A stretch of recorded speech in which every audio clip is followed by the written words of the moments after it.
Yes, ladies and gentlemen, there's one thing in particular that Joshua Primo have in common with your boy Kobe Bean Bryant. But before we get into that, I want to show you guys his socials. So this is something that a lot of people haven't talked about or even seen, but look at this. So if you look at his story, this is him post-game practicing, and this is 135 weeks ago. So, but this isn't what I want to show you. Look at this, okay?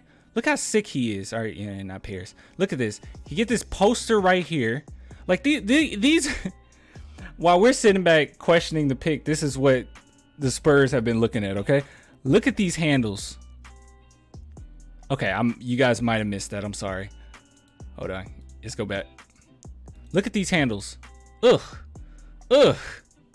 Oh my goodness. I just had to show you guys this because this is so sick. It makes me feel so bad. And this is kind of funny right here. Takes the ball. Woo. Bam. This dude is sick. This is stuff that we didn't even know he had in his arsenal. Now, obviously, during the summer league, we kind of saw it. But, man, he got handles. This is ridiculous. This just proves to you that, like, if you're in the NBA, it's not by accident. You're in there for a reason. All right, but I wanted to show you guys that. But that's not what we're going to talk about. What we're going to talk about is what is it that this man right here has in common with this man right here. Now, I've been seeing a lot of people talk about, is Joshua Primo the next Kobe Bean Bryant? And I'm not going to lie, I think that you guys are just as crazy as I am.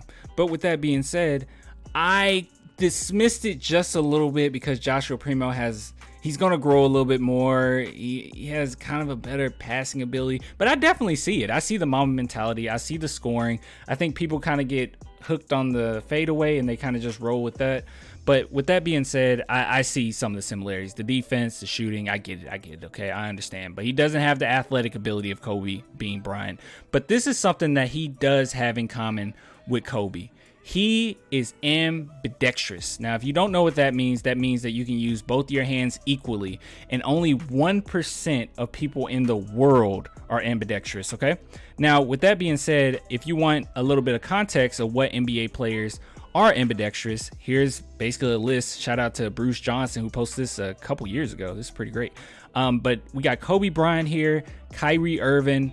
I don't want to skip over Carlos Boozer like he's not, really good or he wasn't really good. But, we're not going to talk about big men. But Kobe Bryant, Kyrie Irving, John Wall, Derrick Rose are some of the main, and Michael Beasley. That's a huge one. Michael Beasley's a very good player. He's a forward, but he's a very good player. And these are people that are ambidextrous. Now, I think that that's something that we kind of need to focus on because, like, I understand that in the long scheme of things, you can be ambidextrous and still be trash. Okay, I understand that. But the sheer amount of smoothness that Kobe had in his game while he was playing definitely has something to do with the fact that he could use either hand at ease. Now, you can teach yourself to use both hands. Like, plenty of NBA players do that. Like, the great ones know how to do that. Jordan could go to his left. You never want to be restrained with just going to one side of the court, obviously. You don't want the defense to be able to have any type of advantage over you. But when this is a natural ability and you're just basically born with it, dude, I have to say that this could be something special. And I'm not going to go ahead and say I'm going to compare him to Kobe. And the only reason I'm not comparing him to Kobe is not because I'm not as crazy as you guys. It's only because I think he's going to get much taller than Kobe. But honestly, right now, sure, you can compare him to Kobe. But that's something that I haven't seen anyone talk about. The fact that the man is ambidextrous. And I think that could really pay dividends. Can we watch this one more time? I'm sorry, guys. I know this is a video. This isn't a live stream. But I just have to, bro. Look at these handles, man.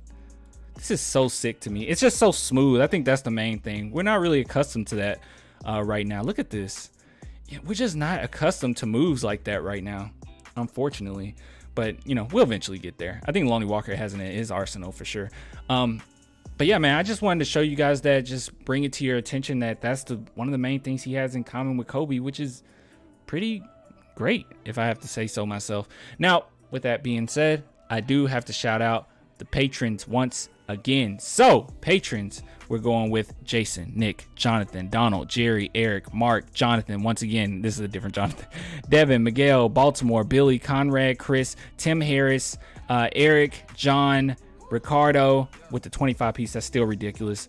Josh and Corrupt. And also, I'm not going to forget Juan, who's a member of the channel. And there's a few people that are members also, but they're also patrons. So, but yeah, if you guys want to support the channel, it's only $2 per month. I got the link in the description. You just scroll down, and yeah, I'm not trying to break anybody's wallet. That's why I didn't even give like different tiers, to be honest with you. I just wanted to just see any way that the channel can be supported in any way. The more the merrier, okay? That's my ideology on that. But I'll get with you guys later. Tell me what you think in the comments. Till next time. Next Kobe, maybe. I don't know.